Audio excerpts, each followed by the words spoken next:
What is up, everybody? Welcome back to my channel. Today we are here at Lake Julian Disc Golf Course for another Formwork Friday. This time we are actually going to be talking about what my arm does, because I've talked a lot about how to get your body into the right position and make sure you're bracing, and all I've said is my arm already knows what to do, so it just throws, and then I have to focus on the other parts of my body. Let's focus on the arm.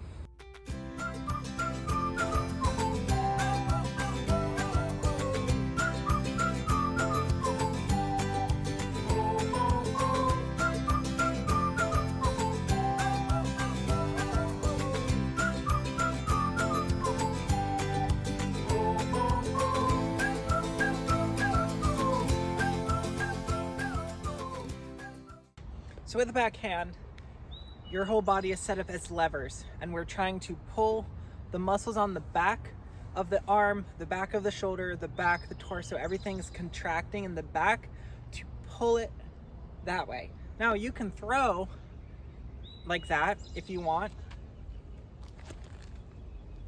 but it's only going to go so far. If you let your body go limp for a split second in the middle of your throw, as you are powering through the throw, your arm is going to go completely limp and basically act as a whip or a towel. If you ever taken a towel and you tried to make that popping sound is because the towel is unfurling, and at the last second there's nowhere left for it to go, so that last little bit goes snap. That's what makes the popping sound. You can make the exact same thing with your arm without a disc. I'm gonna set the disc down. I'm gonna make a whip sound, a popping sound, just with my arm. That little whip is as I'm coming through, I'm not just swinging my arm. As I'm coming in, my elbow bends, my wrist bends, everything is limp and loose. And as it explodes forward, that's why you have to have a brace here, because that's what stops everything. So, in your throw, first focus on your reach back, because a lot of people, when they're reaching back, they're gonna do one of two things. They're either going to reach back as far as they can, and by as far as they can, most people do this. If you're doing this, the muscles on the back of your wrist are already contracted, so you can throw it really, really, really fast. But if your muscles there are already contracted, this wrist motion is where you get the majority of your spin from. So if you're holding it like this, even if you throw it really fast, it's not going to go nearly as far as somebody that throws a little bit slower with a lot more spin, because this needs spin to stay in the air. I'm gonna try to hold my wrist like this and then throw it. See how wobbly that was? Let's go pick those up, and we'll work on getting some spin, getting some snap into your arm. So that's the straight reach back, but without having a flat wrist or even slightly angled in. It's gonna help give you a lot more spin to that disc, because you have the opportunity at the very end to kind of flick it. I don't have to throw it very hard as long as I impart spin into it.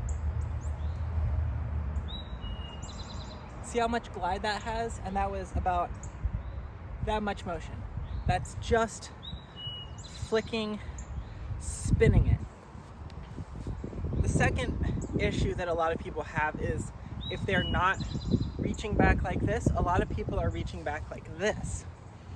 And so if you reach back like this, you are going to have much more spin, but you're not going to get very much speed. So this is giving you speed without the spin, and this is giving you spin without the speed. You can throw that way, but there's a reason that the pros reach back pretty far behind them. That reason is tendons, not your muscles, not your bone structure, not the way that you're throwing or how hard you're throwing it, but the things that connect the bones together and the things that connect the muscles to the bones act like rubber bands. If you want to give them the ability to spring back really fast, you have to kind of stretch them. But if you start fully stretched, you're not going to have nearly as much accuracy or precision or timing with that. So if you get the timing just right, still reaching back flat, reaching back far, and then bending as you're throwing, it's going to give you a lot more, people call it tendon pop. It's going to give you a lot more of that snap that you're looking for. If you reach back, and then as you come through, remember, I'm trying to make my arm as loose as possible, because I can still have a loose arm and a loose wrist and still hold on to the disc. If you can do that, you can throw like this.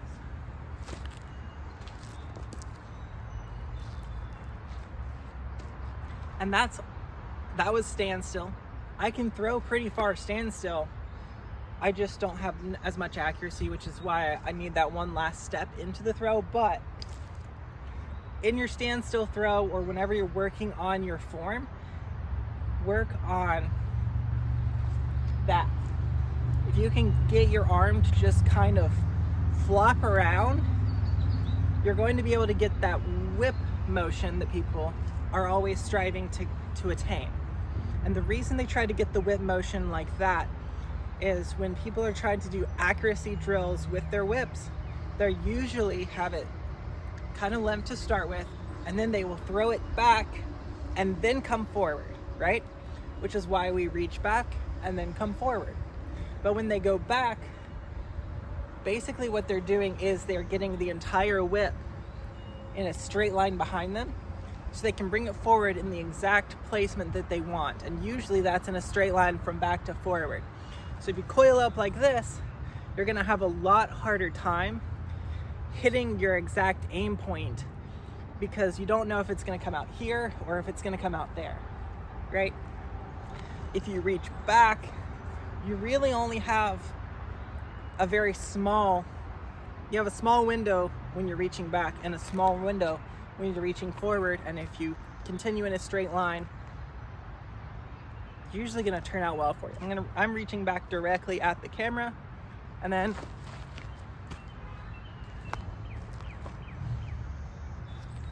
right down the middle of the fairway, which is why I place myself this direction, so that I can reach back directly at the camera and throw in a straight line directly down the fairway.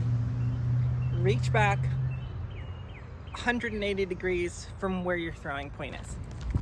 With that being said, you can make any throw work. If you practice enough, you can make literally anything work for you. If you want to have the easiest time attaining that distance, this is the way to do it. Because you absolutely can just stand in one spot, stand and fire. But your wrist angle, your arm angle, it's all gonna become a little bit harder to gauge. Your entire body is the hand of the whipper. Your shoulder is the handle, and just your arm is the whip. What we're trying to do is stop the handle in one spot so that the rest of the whip can extend out and pop, right? Slowly roll out and then pop. I can throw pretty far by just timing the pop in the right spot, by timing that little snap out with my wrist in the right spot without moving my arm very fast. I hope that I can be able to show this in slow-mo, because that's definitely gonna help this. But I'm gonna throw it here. Slow arm, but I'm just going to pop my wrist at the end.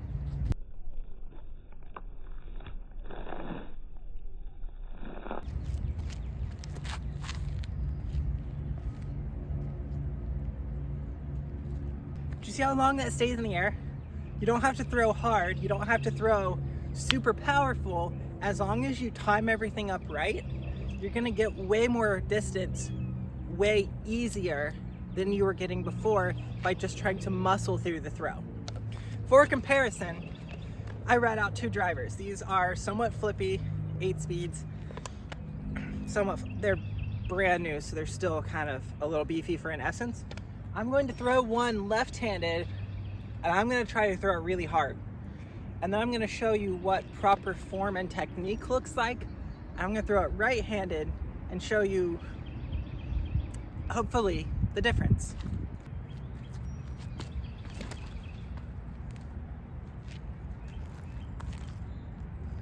I am very bad at left-handed throws, and that wobbled as it came out of my hand. It was on perfectly nose up, and it was thrown up, so it's just all around a pretty terrible throw. And that's because I don't have the same body mechanics, and I haven't trained this arm to be able to just whip through.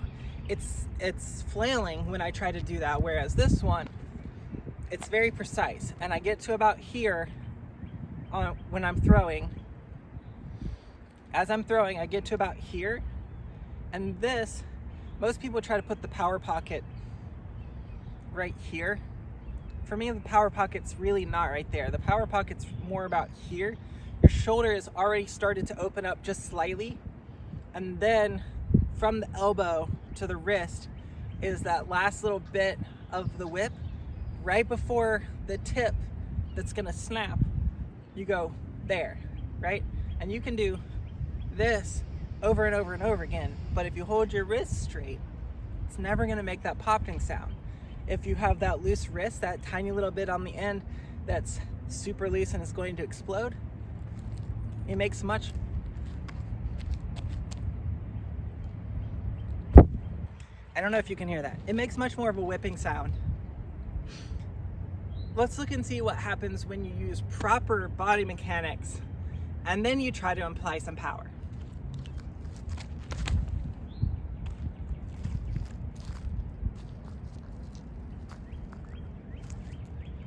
You're gonna go a lot further. You're gonna have a lot more accuracy and precision with your throw, all because you took a little bit of time and you stopped coiling up like this or reaching back like this, and you just focused on getting that arm in the right placement and then loose arm, pow, through your throw. When I try to teach people that are just learning, a lot of times what I'll do is I will hold on to the disc, and they're holding onto it like this. And I tell them to pull it out of my hand, and then they rip it, right? And then I tell them to hold the exact same thing, and all I do is turn the disc in their hand, and it puts their arm like that. This is really hard to throw. This is super easy to throw. And then when they go to rip it through, instead of just pulling here, they're pulling there. And it makes so much difference having that straight reach back, that loose wrist, and then as you throw, everything is loose until the final moment, and it literally rips itself out of your hand, because my grip strength is not that strong.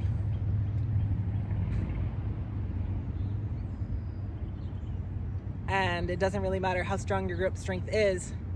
If you apply the mechanics, the body mechanics and the physics properly, no one can hold on to the disc if you whip your arm fast enough. It will snap out of your hand. Those pros that you hear with that sound as they throw, that's what's happening.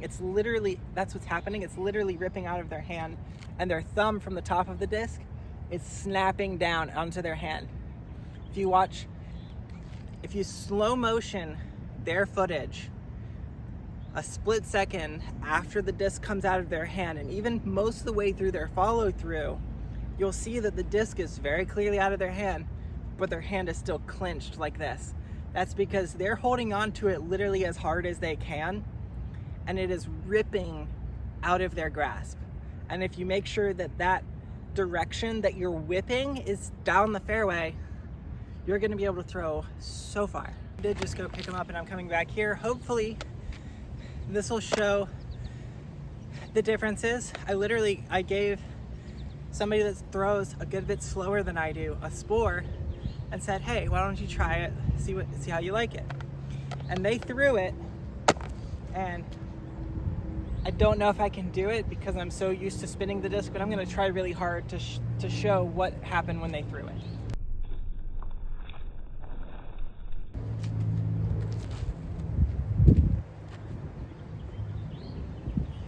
except a lot more wobbly. And that's because if you're not used to that little just wrist flick at the right moment to impart the power and spin into the disc, it's going to be a little bit harder to get the spin on the disc. I literally have thrown frisbees for 19 years at this point. I've thrown frisbees, ultimate style catch discs, Ultra Stars, since 2005, and I've thrown disc golf discs since 2006. I am so extremely used to just, without thinking of it, my wrist is automatically timed properly to impart the spin into the disc. So that was my best example of faster arm but no spin. I'm gonna do a slow arm spin. It's gonna be a little bit quicker than the last one, but slow arm but a lot of spin, and just see where it gets us.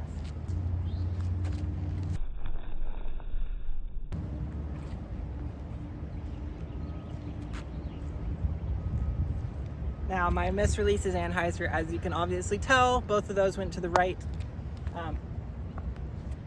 Let's see what happens when you try to do no spin on a driver, which is going to be really difficult for me to do, but I'm going to attempt to hold my arm or my hand like this and then just throw it normal.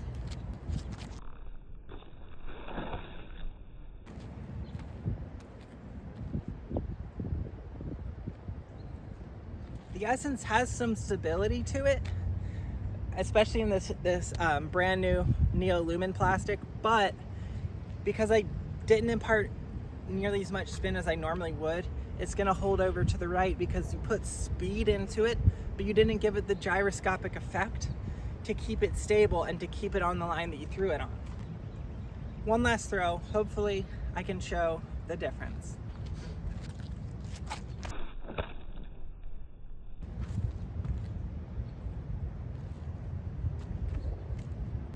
We have a pretty decent amount of headwind, and you saw that that one went straight and then started to turn and still came back, which is basically the exact same flight numbers that an Essence has, -2, 1.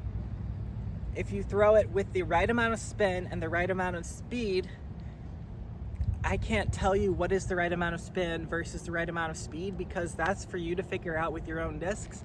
All I can do is give you the building blocks to help hopefully show you ways that you could possibly improve. If you're already throwing better than me, I don't know why you're watching this video, but thanks.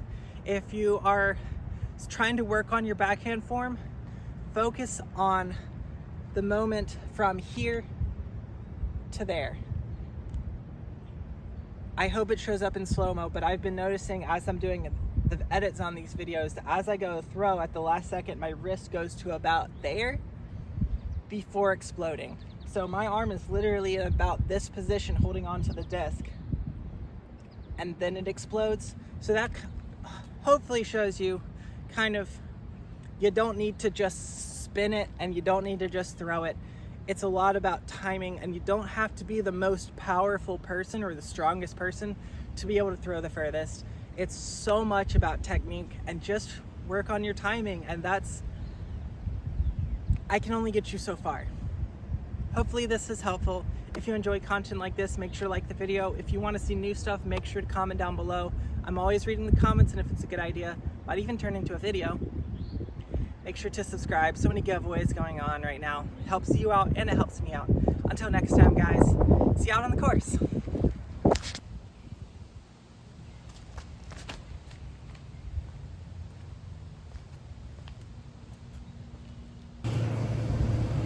From now until the end of June, I am having a secret giveaway with this spore. If you watch this far, congratulations, but you're not entered just yet. To get this spore, there are going to be 7 videos until the end of June that have this little stuffed fox. If you can spot this little stuffed fox somewhere on the course, these end videos don't count. And on the 7th video, say final.